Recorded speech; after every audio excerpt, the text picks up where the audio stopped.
Okay, 39. People often tell me that I keep going on and on about the same thing. I'm going to say definitely agree. Especially if it's like, Taylor. Sorry, that's the second time this video. I'll stop.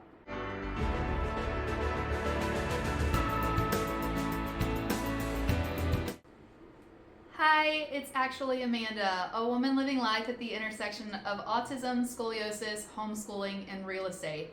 I'm very excited that you're here today. This is going to be my second video of the new year, so happy 2024. I do have a goal this year of posting 52 new videos, so that's one video a week.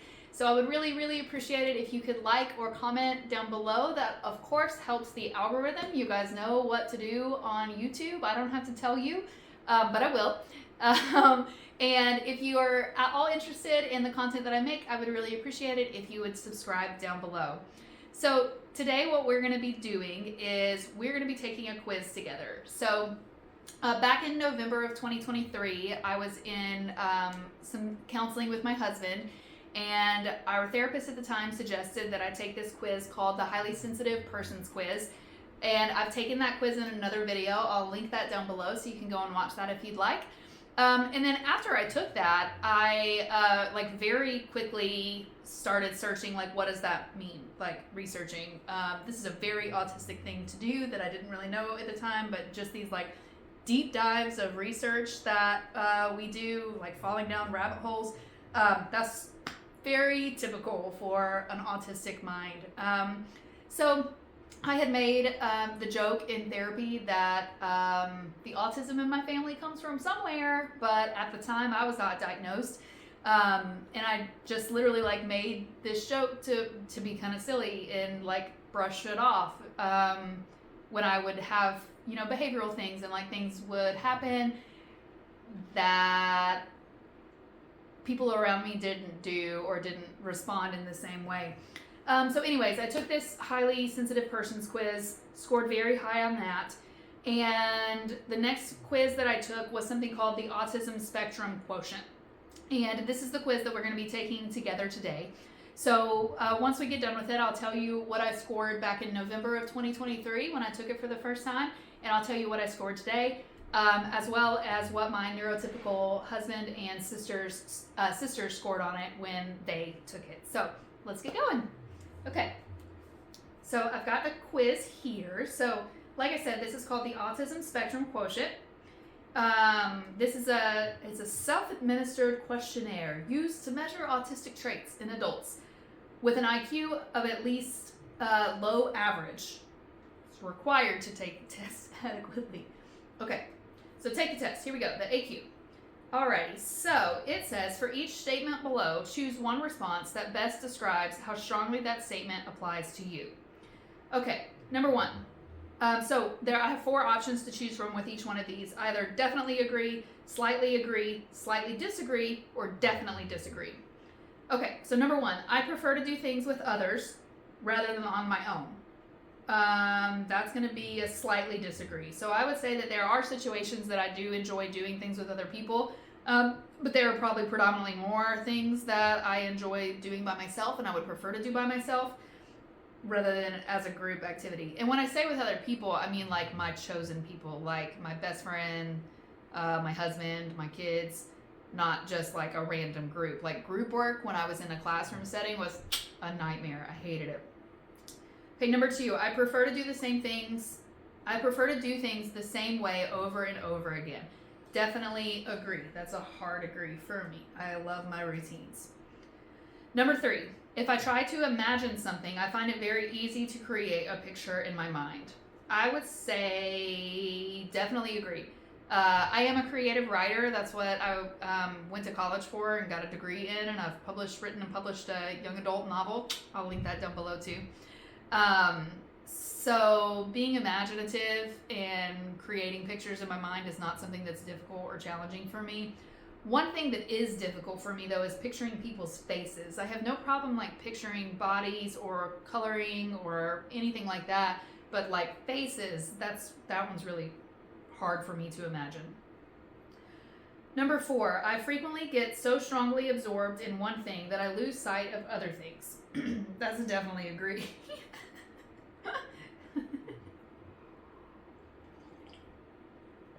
Number 5, I often notice small sounds when others do not. Definitely agree. Small sounds can actually like annoy me to the point that I can't focus on what it is that I'm supposed to be focused on anymore. And like that thing absolutely has to stop in order for me to continue doing what I'm doing. Number 6, I usually notice car number plates or similar strings of information. That's a definitely agree. When I first started this like journey into like my self-diagnosis and then ultimately my formal diagnosis for autism, this was not something that I really thought that I did, but as I've observed my behavior more over the last 3 months, this is definitely something that I do, and I don't really even know why I didn't think of it. One thing that I do is that I notice my birthday everywhere, the month and day of my birth date. I see it on the timer on the oven. I see it on license plates. I see it on the clock all the time. And when we were first dating, I still do this to this day, but when we were first dating, I would tell my boyfriend at the time, hey, it's my birthday. And he's like, what are you talking about? It's not your birthday. And I'm like, no, on the clock or on the plate or whatever. And he's like, okay, that's a little weird. But yeah, I do notice numbers and strings of information. All right, number 7, other people frequently tell me that what I've said is impolite, even though I think that it is polite. I would say slightly agree, because I have been in situations before where like my tone isn't correct, or something that I said I didn't intend to be taken as like mean or rude, but people around me take it that way, and I'm even unaware of it until it's pointed out to me. But it's definitely not intentional. It just happens. Number 8, when I'm reading a story, I can easily imagine what the characters might look like. Okay, so here again, I'm going to say slightly agree because of what we talked about earlier. I have a vivid imagination, but faces are difficult for me. That's the same thing in my dreams too. Anytime that there are people in my dreams, I'm aware of who it is, but they don't have a face. Is that weird? Okay, number 9. I'm fascinated by dates. I'll say slightly disagree, because I don't really care about dates. I do think it's cool when like stuff happens, like at the end of 23, on the last day when the date was 123, 123. Like that was cool, but that's not something that I noticed. That was something that I saw online. So I don't know. I think number patterns are cool and interesting, but I don't necessarily notice them so much with dates, unless it's my birthday. Maybe I should change that. Okay, let's go back. I'm fascinated by dates. Let's go back to slightly agree, because I am fascinated with my birth date. Okay, number 10. In a social group, I can easily keep track of several different people's conversations. That's definitely disagree. When I'm in a group and there's like, I'm in a conversation and somebody else, they're having a conversation and they're having a conversation and there's another one happening over there, and there's usually kids running around, I cannot focus on the conversation that I'm having like at all. Like I can hear the person that's talking to me speak, but my brain is not interpreting what got said. I say all the time that like I have no problem hearing. I do have a problem listening and interpreting sometimes in certain situations. I find social situations easy. I'm going to say slightly disagree, because some social situations are okay and other ones are really, really, really not okay. All right, number 12. I tend to notice details that others do not. I would say definitely agree. I do notice details a lot. 13. I would rather go to a library than a party. I'm going to say definitely agree. I would rather go to a library than a party. But this is one of those questions that's a little bit difficult for me, because like what's happening at the library? Is it like a touch a truck event where there's a whole bunch of kids in a bounce house and some fire trucks at the library? Like I don't want to go to that. Or is the party a Taylor Swift party? I'm here for that. I want to go to that for sure. So I guess a deeper layer to that question would be like, is what's happening at the library or what's happening at the party aligned with my special interests? Or are people that I enjoy being around going to be there? That could influence my answer. But in general, I would rather go to a library than a party. So I'm going to say definitely agree. Number 14, I find making up stories easy. I'm going to say slightly agree, just because of the whole creative writing thing. But I don't necessarily say that it's easy. Sometimes I get really lost in my storytelling, and I have to like when I was writing my book, I printed that thing out like 5 times because I needed to like parse back through it and go back through it and look and look and look. So I wouldn't necessarily say that it's easy. 15, I find myself drawn more strongly to people than to things. I'm going to say definitely disagree because I do like things more than most people. 16, I tend to have very strong interest, which I get upset about if I can't pursue. Definitely agree. Like, I can get really flustered and really upset if there's something that I want to do in a given time that I'm not able to get to. Number 17, I enjoy social chit chat. Definitely disagree. I'm not very good at it. I overshare a lot. Is what it is. Number 18, when I talk, it isn't always easy for others to get a word in edgewise. I'll say slightly agree, because if I'm talking about like a special interest or something that I just know a lot about, I will talk a lot. Number 19, I'm fascinated by numbers. Okay, here we are again. So when I first took this, I would have said probably slightly disagree, because I didn't think that I really was fascinated by numbers, but again, the more that I've observed myself and watched myself, I'm going to say slightly agree, because it's not something that it's not like a magnet when I see a cool number, like, I don't know, numbers that have done something interesting to me, but I do notice them and it does stand out. So I'll say slightly agree. Okay, 20, when I'm reading a story, I find it difficult to work out the character's intentions. I'm going to say slightly disagree, because it kind of depends on the level of the storyteller's skill for me. So if I'm reading someone's work that they're very, very good at character development, and the story is unique and is not something that I've maybe read before, then it can be difficult for me to work out a character's intentions. I can see it in hindsight once I figure out what has happened or what was going to happen, but sometimes that can be difficult. Now, if I'm reading a story written by somebody with a little bit less skill, then, that's just the writer in me. It's very easy for me to pick up, like, okay, this is what's going to happen next, this is what's going to happen next, this is what's going to happen next, this is what they're doing.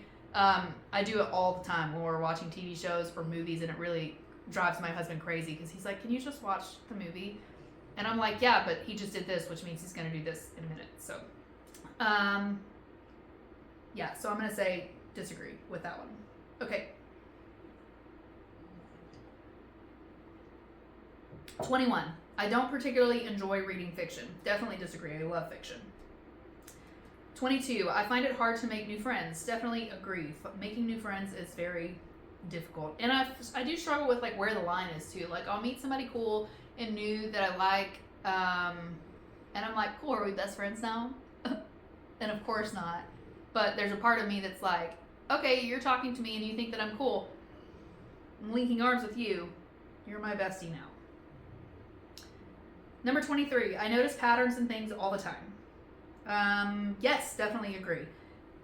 Again, I feel like that's one that when I first took this, I may have answered it differently, but yeah, I do notice patterns all the time. I notice patterns in our speech. I notice patterns in the way that we behave. I notice patterns in textiles. I notice patterns everywhere.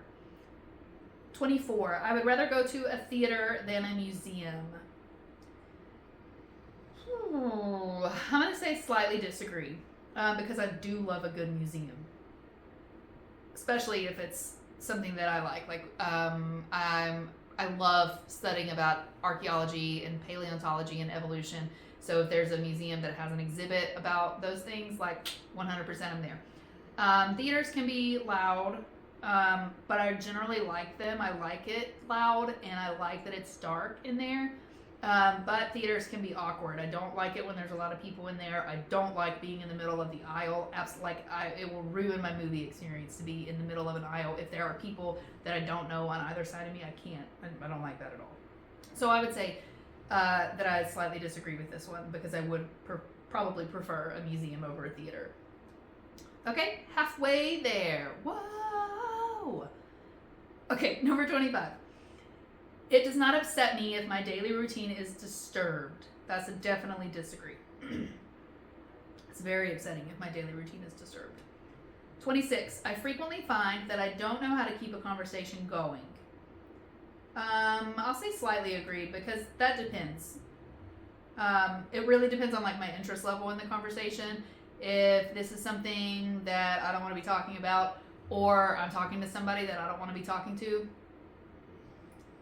yep, I don't know how to keep talking to you about something I don't want to talk about. So, yeah. Number 27. I find it easy to read between the lines when somebody is talking to me.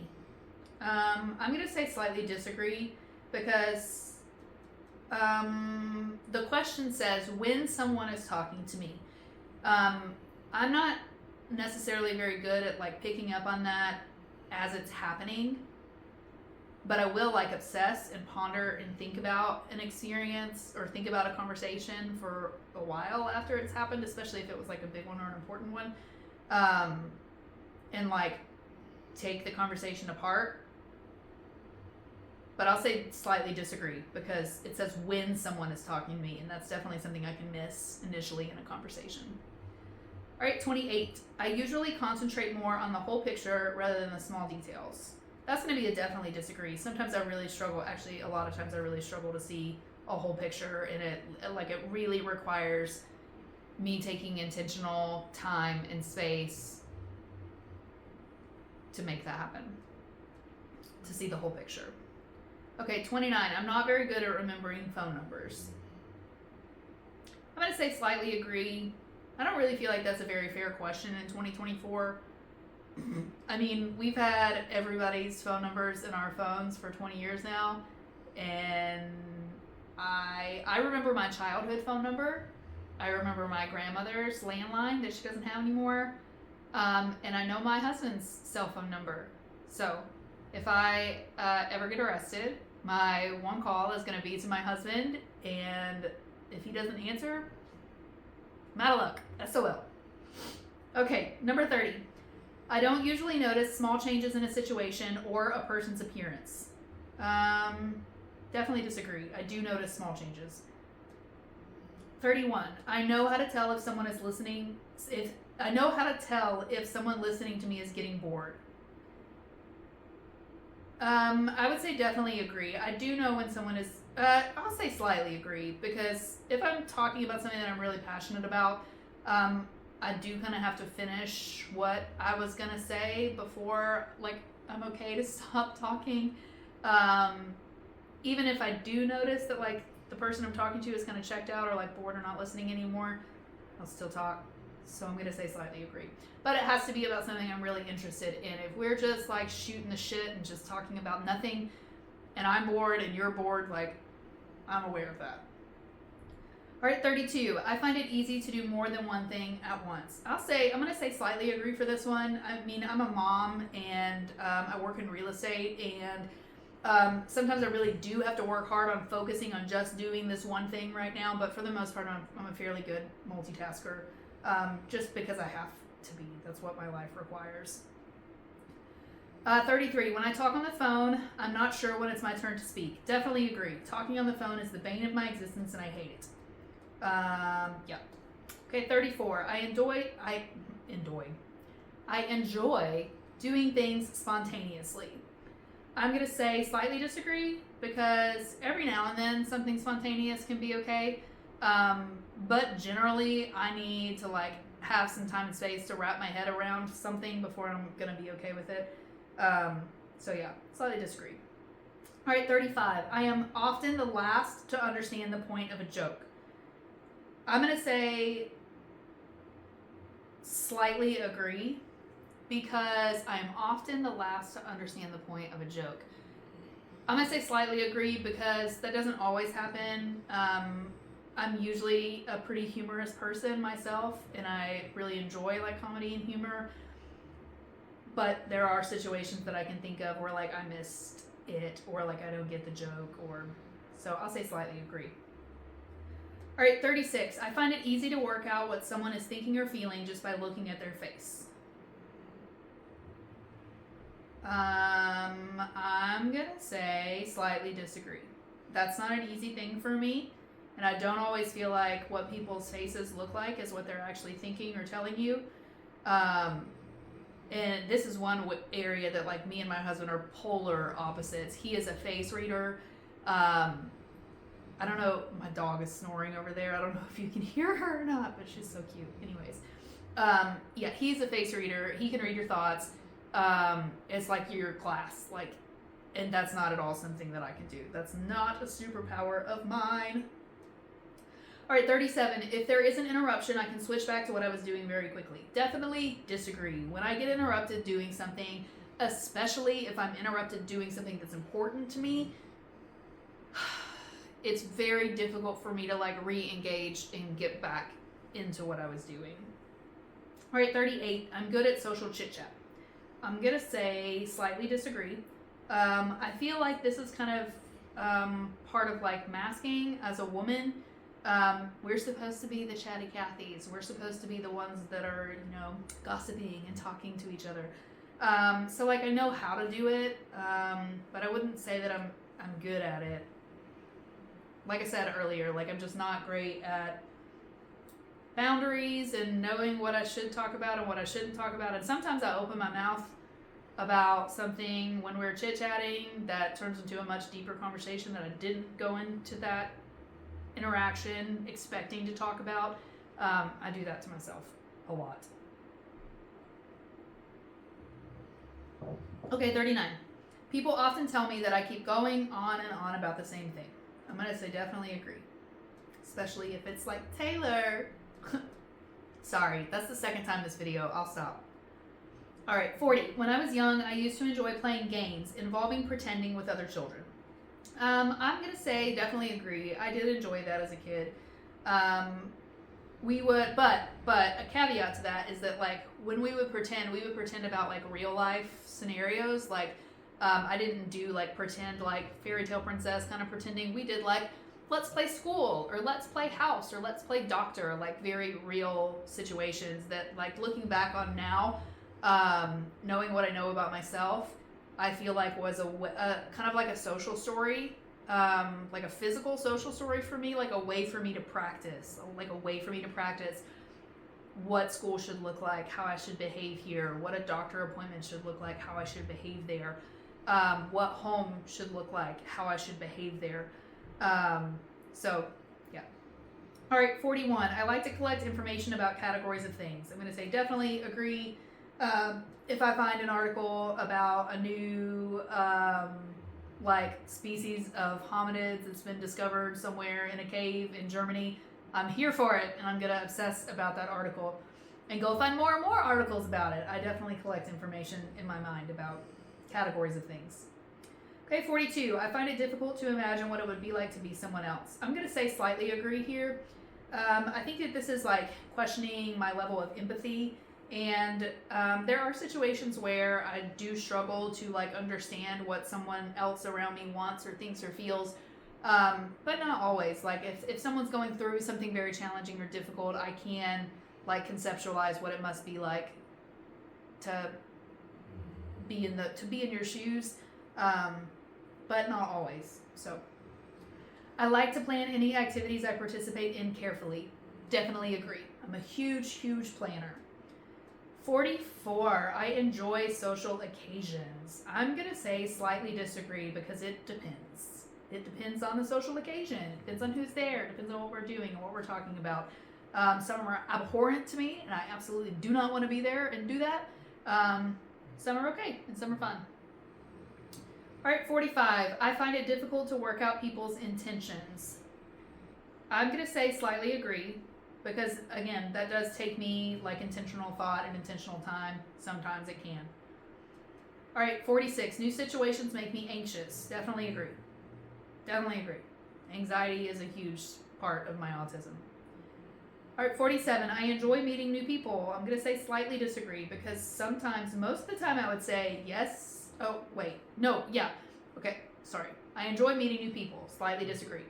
If the new person is super cool, I'm here for that.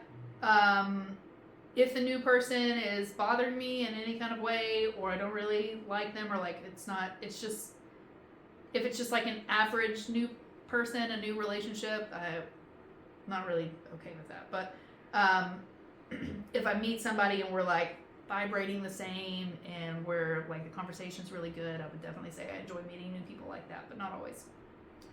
All right, 48. I am a good diplomat. So this is a question for me that's a little difficult because like a diplomat, like is it asking like, am I good at like diffusing difficult situations between people or between myself and others? Does it mean like, I'm just going to go with that. Am I a good diplomat? I'm going to say slightly disagree because I'm not really good at that. I'm actually probably the one causing the problem, not the one fixing it. Okay, 49. I'm not very good at remembering people's date of birth. I'm going to say slightly disagree. I do remember people's date of birth fairly well. And then last but not least, 50. I find it very easy to play games with children that involve pretending. I'm going to say slightly disagree. I don't generally have a problem playing with kids, but I'm not great as an adult at pretending, so I'm going to say slightly disagree. Okay, here we go. Let's get to our score. Drum roll, please. Okay, let's see what it is today. Score. Okay, it's higher than it was last time. Oh, that's funny. Okay, so when I took this quiz back in November of 2023, I scored a 35, so it's out of 50 questions. So let me read to you what the score means. So it says, the AQ doesn't really offer much insight into specific autistic traits as it only outputs a single score. Any score of 26 or greater indicates the presence of autistic traits. The higher the score, the more autistic traits you have. Furthermore, 79.3% of autistic people score a 32 or higher, whereas only 2% of controls do. So scores of 32 and above are particularly significant. The AQ is particularly sensitive in distinguishing between autistic and non-autistic adult females, as 92.3% of autistic females scored 32 or higher compared to 1% of the control group. Okay, so when I took this back in November of last year, I scored a 35. And just to like that was the first time that I was like, okay, I think I'm on the spectrum. I remember coming downstairs and telling my husband that after like a deep dive of like research and quizzes and whatever. So I scored a 35 on it, and I had both my husband and my sister, who's the mother of an autistic daughter, take the test to see what they scored. So my sister scored a 22, so below the threshold, and my husband scored a 12, so like really, really, really not autistic. So my 35 at the time was obviously above this threshold of 26, even above the threshold of 32, showing, a particularly significant indication of autistic traits. Today I scored a 41. Feeling a little extra autistic these days, I guess. Oh, anyways. So this was a quiz that, I just took to help me self-diagnose back when I was first considering whether I was autistic or not, and helped me wrap my head around things. And as I took it and answered questions about myself, I definitely caught myself thinking is this not what other people think or do or struggle with? Nope. Crickets? Me. Okay, cool. So anyways, I'm going to link this quiz down below for you guys to take. I'd love to know what your scores are, so feel free to take it and share if you'd like. If you enjoyed watching me take this quiz today, please like this video, or like I said, leave a comment down below. Better yet, you could subscribe to my channel. I would really, really appreciate it, as I'm looking forward to growing this year in 2024. So I hope you enjoyed spending your time here. Thank you so much for being here with me today, and I will catch you in the next one. Bye.